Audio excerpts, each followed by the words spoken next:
కార్తీక పురాణం 14 కార్తీక పౌర్ణమి రోజున కోడెదూడను ఆబోతుగా వదలడం. కార్తీక మాసంలో కార్తీక వ్రతాన్ని ఆచరించలేనివారు వృషోత్సర్గము చేయడం వలన అదే ఫలితం ఉంటుంది. వృషోత్సర్గము అంటే కోడెదూడను అచ్చువేసి ఆబోతుగా వదలడం. అది ఇక ఆ ఊళ్ళో స్వేచ్ఛగా సంచరిస్తూ ఉంటుంది. ఎవరూ కూడా దానిని అడ్డుకోవడం, బంధించడం వంటివి చేయకూడదు. కార్తీక పౌర్ణమి రోజున వృషోత్సర్గము చేయడం వలన అనేక పాపాలు నశిస్తాయి.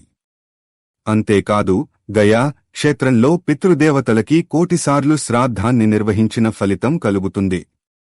అందువలన కార్తీక పౌర్ణమి రోజున అలా చేయడం మంచిదని జనక మహారాజుతో వశిష్ఠ మహర్షి చెబుతాడు.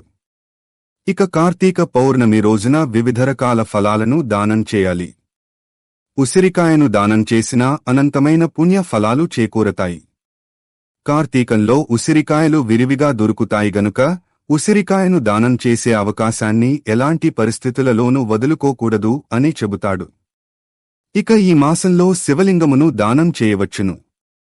శివలింగమును దానం చేయడం వలన అనేక జన్మలుగా వెంటాడుతూ వస్తున్న పాపాలు పటాపంచలవుతాయి. అనేక దోషాలు తొలగిపోతాయి.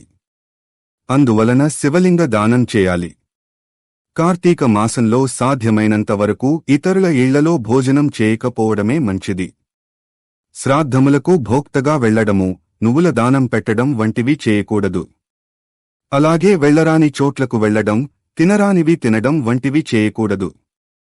ఆచారం పాటించని వారి ఇంట అపరిశుభ్రంగా ఉన్నటువంటి చోట ఆహారము తీసుకోకూడదు. ఇక ఏకాదశి రోజున 2 పూటలా భోజనము చేయకూడదు. ముఖ్యంగా కంచు పాత్రలో భోజనం చేయకూడదు. ఈ మాసంలో సాధ్యమైనంత వరకు నదీ స్నానమే చేయాలి.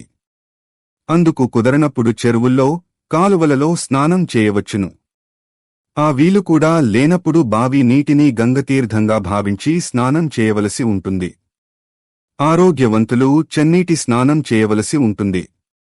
అలాంటి వారి వేడినీటితో స్నానం చేయడం వలన కల్లుతో స్నానం చేసినట్టుగా అవుతుంది. ఉదయం వేళలోనూ, సాయంత్రం వేళలోనూ దైవారాధన మరువకూడదు. పగటి నిద్రకు దూరంగా ఉంటూ శివకేశవులను ఆరాధించాలి. కార్తీక శుద్ధ చతుర్దశి రోజున బ్రాహ్మణులకు భోజనం పెట్టడం వలన పితృదేవతలు సంతృప్తి చెందుతారు. కార్తీక మాసంలో ఈ విధి విధానాలు పాటించడం వలన సమస్త పాపాలు ధ్వంసమవుతాయి. ఉత్తమ గతులు కలుగుతాయి అని వశిష్ఠుడు జనక మహారాజుకు చెబుతాడు.